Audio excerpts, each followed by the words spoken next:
La cryptographie est devenue ces dernières années un des plus vastes champs de recherche en sciences informatiques. Vous avez sans doute entendu parler du code ou du chiffre de César. Il s'agit juste de décaler les lettres par rapport à leur ordre dans l'alphabet.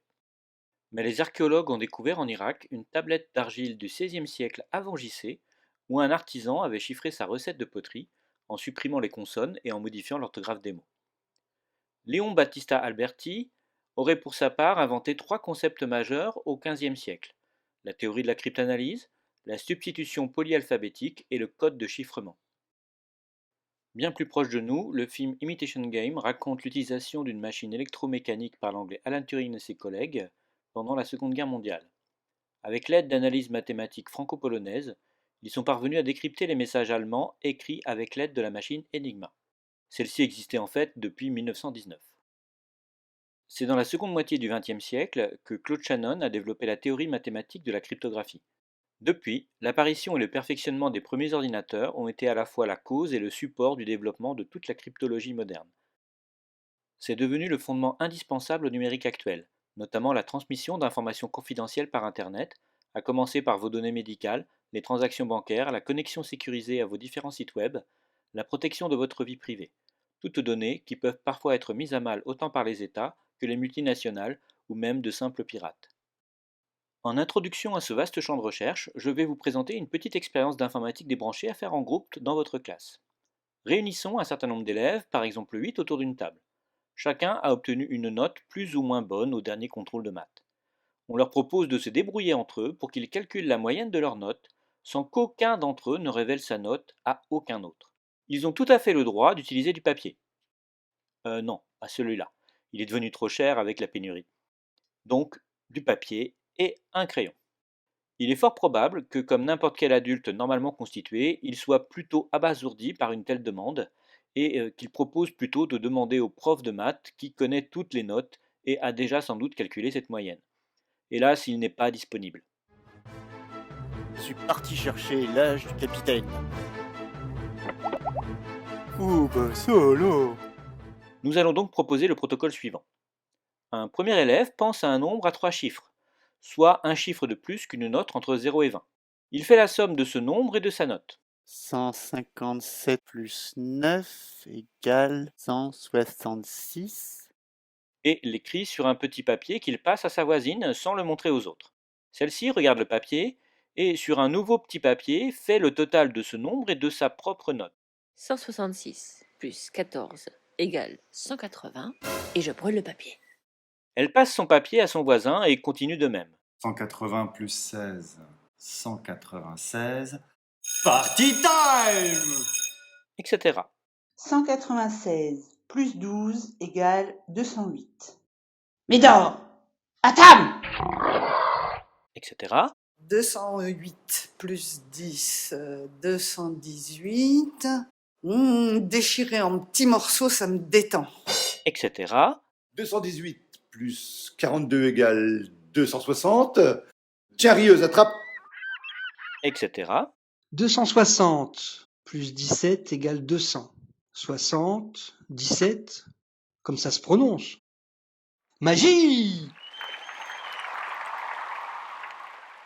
etc., 277 plus 8 est égal à 285.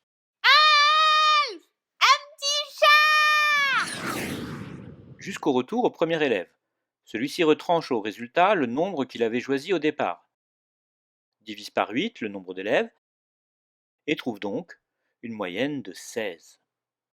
Vérifions qu'aucune information n'a permis à qui que ce soit de deviner la note de qui que ce soit. Chaque papier n'est connu que de 2 personnes. Aucun moyen pour un élève de connaître la note cachée par le précédent. C'est le principe du noyage de poisson. Cacher un petit nombre dans un gros. Encore faut-il qu'aucun élève ne se trompe dans les calculs ou ne triche, comme Arthur avec sa note de 42. Alors qu'il a eu un 2 en fait. Si on corrige les erreurs propagées sans le savoir par les 3 derniers élèves, on obtient alors une moyenne plus crédible de 11. On a donc bien réussi à calculer une moyenne sans qu'aucun élève ne révèle sa note à aucun autre. Donc ils n'ont aucune raison de mentir, en principe. Vous pourriez utiliser ce même protocole pour votre salaire, votre âge ou toute autre information numérique dont on peut faire la moyenne, sans dévoiler vos secrets. Hélas, ce protocole ne protège pas des erreurs de calcul, et c'est bien pour ça que l'on confiera sans doute ce genre de tâches à des ordinateurs. Bien entendu, ce n'est qu'un début dans l'exploration des algorithmes de cryptographie, tellement indispensables au fonctionnement du monde numérique d'aujourd'hui.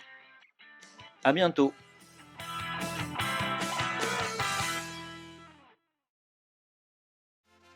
En bonus, un petit rappel de vocabulaire s'impose avant que les mauvais termes s'imposent dans la langue courante. La science du secret, c'est la cryptologie. On y retrouve la cryptographie qui s'intéresse à l'écriture secrète, la cryptanalyse qui nous permettrait de comprendre des messages secrets, et la stéganographie, à ne pas confondre avec la sténographie, qui est l'art de dissimuler des secrets dans des messages qui n'en ont apparemment pas. La cryptographie nous permet d'atteindre 3 objectifs: la confidentialité, ce message ne sera lu que par les personnes voulues, l'authenticité, preuve que ce message vient bien de la bonne personne, et l'intégrité, son contenu n'a pas été changé. On utilise le chiffre ou le cryptosystème pour décrire les algorithmes ou procédures permettant d'écrire puis de lire ce message. Prenons cet exemple. Le message est « on dit chiffré ». Grâce au chiffre, on va pouvoir chiffrer le message. On obtient donc le cryptogramme. Ne dites surtout pas crypté, puisque si dans un moment de faiblesse on l'acceptait, c'est que vous utiliseriez un cryptosystème absurde qui vous empêcherait de lire votre propre message, comme pour chaque caractère, j'écris 2 lettres prises au hasard. Bref, ne faites pas ça. La personne qui va recevoir votre cryptogramme utilisera le même chiffre que vous pour le déchiffrer et ainsi lire votre message. C'est le déchiffrement. Dans le cas où quelqu'un d'autre intercepte le cryptogramme, il n'a hélas pour lui pas le chiffre que vous avez utilisé. Il devra donc commencer par imaginer quel chiffre vous avez pu utiliser, retrouver sans doute la clé qui vous a permis de chiffrer, si vous avez utilisé une clé, et tout cela s'appelle le décryptage. En résumé, c'est réussir à déchiffrer le contenu d'un message chiffré sans en avoir la clé.